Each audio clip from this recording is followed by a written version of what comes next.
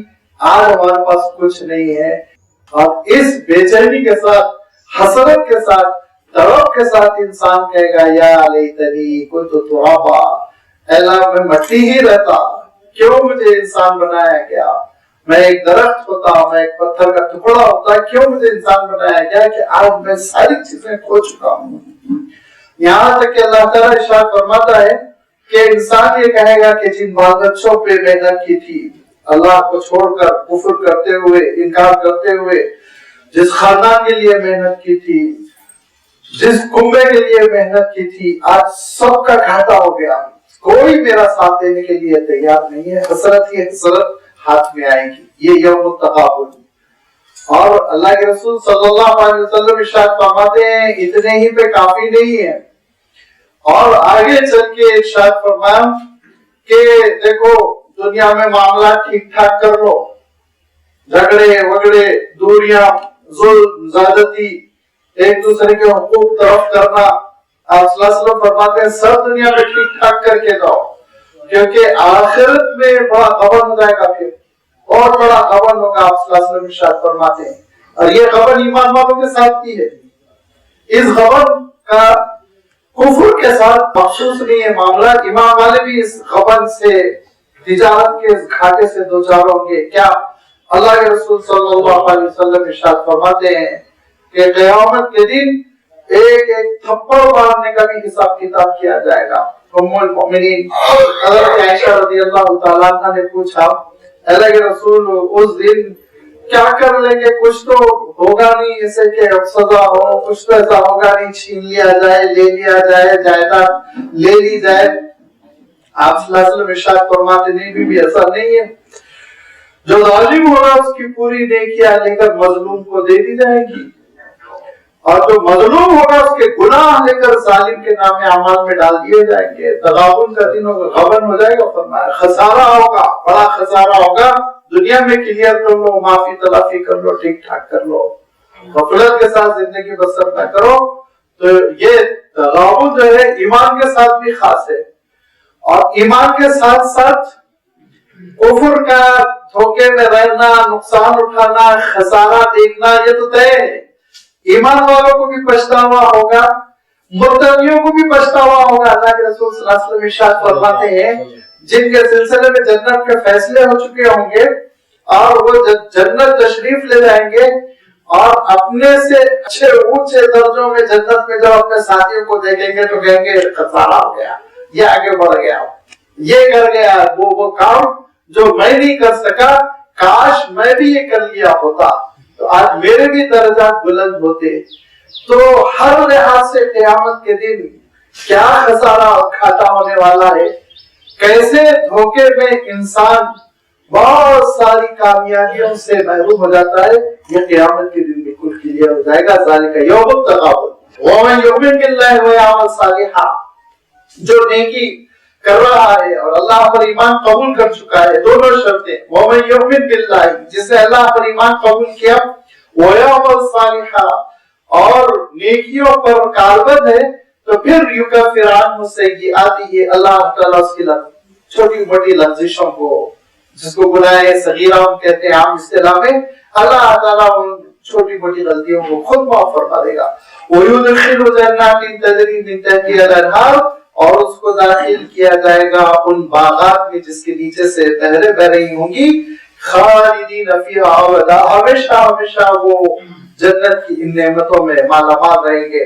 ذالک الفوز العظیم، یہ ہے سب سے بڑی کامیابی، اس کے لیے محنت کرو، سرمایہ لگاؤ، جدوجہد کرو، جسم لگاؤ، صلاحیتیں لگاؤ، توانائیاں خرچ کرو، یہ اصل کامیابی ہے۔ اس کو فراموش کر اس کو نظر انداز کرتے ہوئے دنیا کو سب کچھ سمجھ رہے ہو، اور دنیا ہی میں بدلہ ملنے والا ہے، اگر تم یہ سمجھ رہے ہو تو تم غلط فہمی میں ہو۔ دنیا میں بدلہ نہیں ملنے والا، بدلہ آخرت میں ملنے والا ہے۔ والذین کفروا وکذبوا بآیاتنا، اور جنہوں نے انکار کیا اور ہماری نشانیوں کو جھٹلایا، ہماری آیتوں کو جھٹلایا، اولئک اصحاب النار خالدین فیہا وبئس المصیر، وہ آگ والے ہوں گے، ہمیشہ ہمیشہ آگ میں پڑے رہیں گے، یہ برا انجام ہوگا، یہ برا نتیجہ ہوگا۔ اس برے نتیجے سے بچنے کے لیے تم نیکیوں پر کاربند رہو۔ اور اس کے بعد نیکی کس کو کہتے ہیں؟ اس دنیا میں آزمائشیں آتی ہیں، اس کو دارالعمل سمجھو، یہاں دارالجزا نہ سمجھو کہ رزلٹ سامنے آ جائے گا، یہاں مختلف امتحانات سے تم کو گزرنا ہے۔ اور وہ امتحانات کیا ہیں؟ کبھی خاندان میں ہے، وہ امتحانات کیا ہے؟ کبھی بال بچوں کے ساتھ ہے، کبھی جسم کے ساتھ ہے، کبھی آفتوں کے ساتھ ہے، کبھی وباؤں کے ساتھ ہے، مختلف حیثیت سے اس دنیا میں امتحانات ہے۔ اور ان امتحانات میں جب بندہ مومن کامیاب ہوتا ہے تو اللہ تعالیٰ آخرت کی نعمتوں سے اس کو مالا مال کرتا ہے۔ یہ امتحانات کیا ہیں، ان کا تذکرہ اللہ تعالیٰ نے آگے کی 8 آیتوں میں فرمایا۔ انشاءاللہ مزید تفصیل آئندہ ایک بار آپ کی خدمت میں رکھی جائے گی۔ الحمدللہ رب العالمین۔